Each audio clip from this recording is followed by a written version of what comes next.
अभी कहता है कि मुझे बेचैन रहने की बीमारी है। अभी ये बात नहीं भी कहता तो भी मुझे ये बात मालूम थी।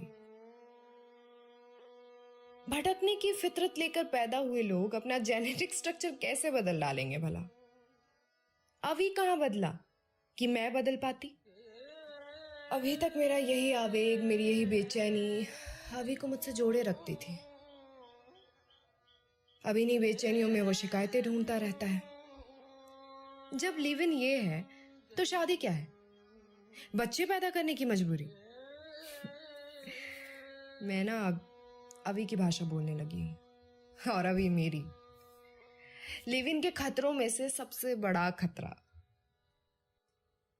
मैं क्या सोचती रहती हूँ उस पर मेरा भी बस नहीं चलता आजकल। बैंकिंग का करियर शुरू होने से पहले खत्म होता से दिखता है।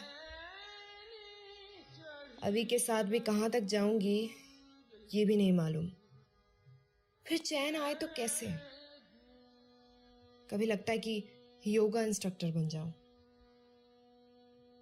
कभी लगता है लखनऊ वापस चली जाऊं और वहीं पे किसी छोटे से स्कूल में टीचर बन जाऊं। कभी लगता है कि माँ की बात मान लूं और शादी कर लूं।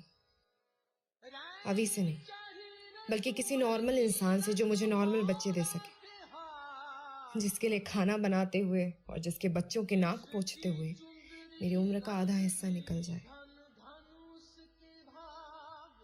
वो कैसी औरतें होंगी जो चैन से जीती होंगी?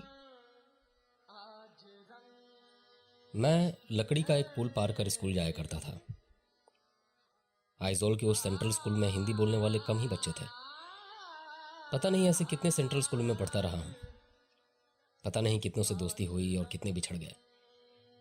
एक सरकारी मुलाजिम के बच्चे कभी किसी शहर के नहीं होते, किसी दोस्त किसी स्कूल के भी नहीं होते।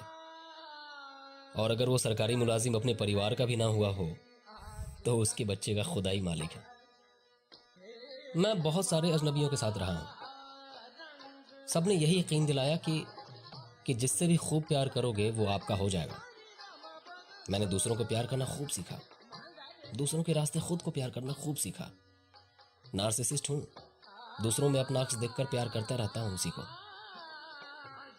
जिस दिन दूसरों में अपना अक्स फीका पड़ने लगा उस दिन मैंने प्यार करना बंद कर दिया। इसलिए मैं किसी का नहीं बन सका कभी। मैं नैना का भी नहीं हो पाया, चाह कर भी। मुझे वो बहुत सारे चेहरे याद आ रहे हैं जो मेरे हो गए। वजह ताल्लुक और तर्क जुदाई के सबब भी याद आ रहे हैं। हम जिस तेजी से दूसरों से जुड़ने के बहाने ढूंढते हैं उस तेजी से अलग हो जाने के कारण भी खोज लेते हैं। इस बार बहाने और कारण दोनों नैना के खोजे हुए हैं। नैना मेरी कई सारी गलतियों का प्रायश्चित है। घर जा रही हूँ आज। इससे पहले 1000 काम है निपटाने को।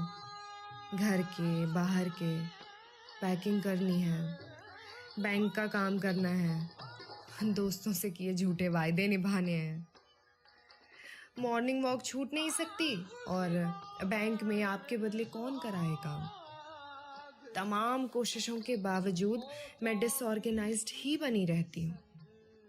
ये MBA के दिनों में टाइम मैनेजमेंट पर पढ़ी गई 1000 किताबें ना यहाँ मुंह चढ़ाती हैं। टाइम मैनेजमेंट तो फिर भी मुमकिन होगा, लेकिन माइंड मैनेजमेंट या फिर हार्ट मैनेजमेंट? नैना ने कहा था कि उसके चले जाने से क्या फर्क पड़ता है। रहने के लिए वो अपनी मर्जी से आई थी, जा भी वो अपनी मर्जी से रही है। नैना को वाकई इससे फर्क नहीं पड़ता कि उसका होना मुझे 1000 आफतों से बचा लिया करता था। उसके साथ जितनी सुबहों ने आंखें खोली शिकायतों से खाली रही। खिड़की पर जिस जगह बैठकर मैं डायरी लिख रही हूँ वहां से दूर पार्किंग लॉट में खड़ी किसी गाड़ी की विंड स्क्रीन पर नीम के सूखे पत्ते गिरे जा रहे हैं बेसाख्ता।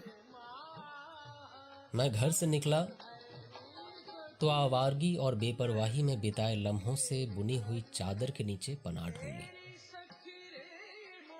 इतने सालों में उस चादर के नीचे मेरे साथ मेरी बेचैनियां बांटते जिस्मों के बारे में मैंने कभी सोचा ही नहीं। धूप आंख पे चाली खेल रही है और फागुन अपने शबाब पर है।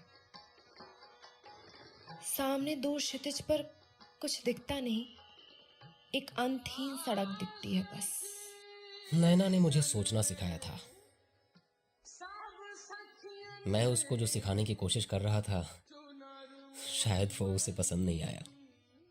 मैं घर लौटने के सफर पर जाने से पहले थक कर बैठी हूँ थोड़ी देर, और अभी के म्यूजिक सिस्टम पर आबिदा परवीन जाने क्या गा रही हैं। मुझे नैना को उसी दिन वापस उसके हॉस्टल छोड़ देना चाहिए था जिस दिन वो मेरे साथ रहने आई थी। ये करार के मुख्तसर लम्हों को याद करना दरअसल तूफान के आने से पहले की शांति है। वैसे हमारे और तुम्हारे बीच बेकरार बने रहने का ही करार था शायद अभी। हम दूर रहते तो शायद कुछ और महीनों के लिए करीबी बनाए रखते। अगर शादी दुनिया का सबसे वाहियात इंस्टीट्यूशनल है, तो लिव इन रिश्तों के बर्बाद हो जाने की सबसे बड़ी वजह। मैं तुमसे लखनऊ की उस शताब्दी में मिली ही क्यों? सच, हमें वाकई लखनऊ की शताब्दी में नहीं मिलना चाहिए था।